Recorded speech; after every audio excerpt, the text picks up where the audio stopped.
Hello world, I'm Zach.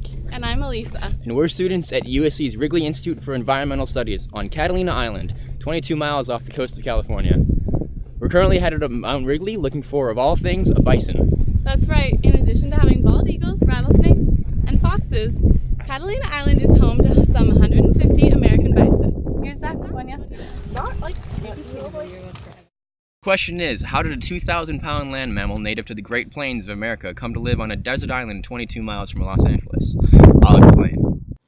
Way back in year 1924, 14 bison were shipped over to Catalina to film a scene in a movie. William Wrigley Jr., who owned Catalina at the time, liked the bison. So when the film crew left, they stayed here. The herd at some point reached as many as 600, but today has been culled down to roughly 150. But as neat as the bison are, it's not all peaches and gravy here on the island. This ecosystem isn't used to having a large grazing mammal.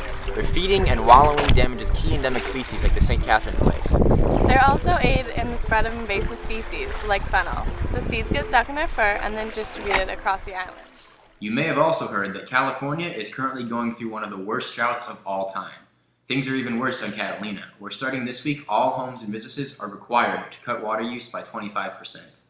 But rather than using resources to educate people about water conservation, Catalina puts out water troughs around the island to help the bison cope with this unnatural habitat. They also send out staff to shoot the bison with contraceptive darts in order to keep the herd at a manageable size. So with all these problems, why do we continue to protect the Catalina bison? The main reason, tourism.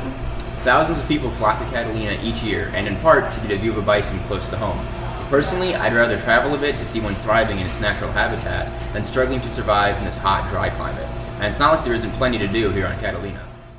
So what can we do about this? We have a few options. In the past, they've barged bison back to the mainland and onto Native American tribes in South Dakota. But that's pricey.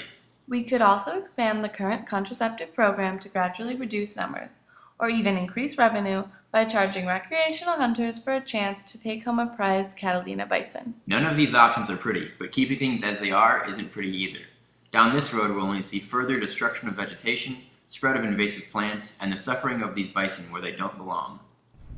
Or if any of you have a spare $8,000 lying around, you can donate to have a shipment of feed sent to the island. Barring that possibility, it might be time for the Island Conservancy to reconsider what about Catalina we want to conserve.